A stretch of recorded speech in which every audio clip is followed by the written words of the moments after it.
તાજેતરમાં સ્થાનિક સ્વરાજ્યની ચૂંટણીઓને લગતી જે કામગીરી ચાલી રહી છે તેના ભાગરૂપે જ જિલ્લાના નાસ્તા કરતા અને વોન્ટેડ આરોપીઓ છે તેને પકડવા માટે એક સ્પેશિયલ ડ્રાઈવ પણ ચાલી રહી છે. તો તાપી જિલ્લા પોલીસ દ્વારા છેલ્લા 25 વર્ષથી ડબલ મર્ડર વિથ ધાડનો ગુનાનો વોન્ટેડ આરોપી છેલ્લા 25 વર્ષથી ભાગતો ફરતો હતો તેને પકડવામાં આવ્યો છે અને વાલોડ પોલીસ સ્ટેશનનો ગુનો હતો. એની ડિટેલ આપને કહું તો 2000ની સાલમાં વાલોડ પોલીસ સ્ટેશનમાં ડબલ મર્ડર વિથ ધાડનો ગુનો દાખલ થયેલો હતો.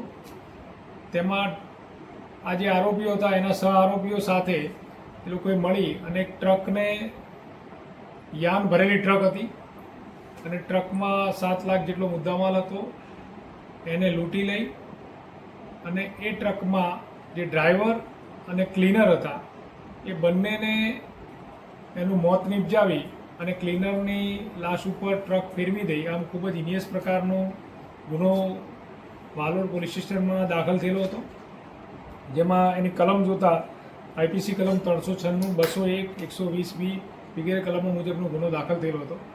જે તે વખતે 5 જેટલા આરોપી પકડાયા હતા.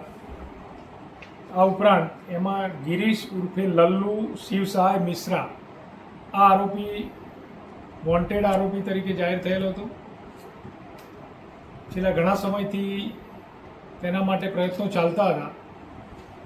LCB અને પેરોલ ફરલોની ટીમ દ્વારા હ્યુમન ઇન્ટેલિજન્સ અને ટેકનિકલ સહાય દ્વારા આ આરોપી વિશે એનું ડિટેલ મળતા ઉત્તર પ્રદેશ ખાતે ટીમ મોકલી અને આરોપીને એના વતન ખાતેથી પકડી લેવામાં આવ્યો છે.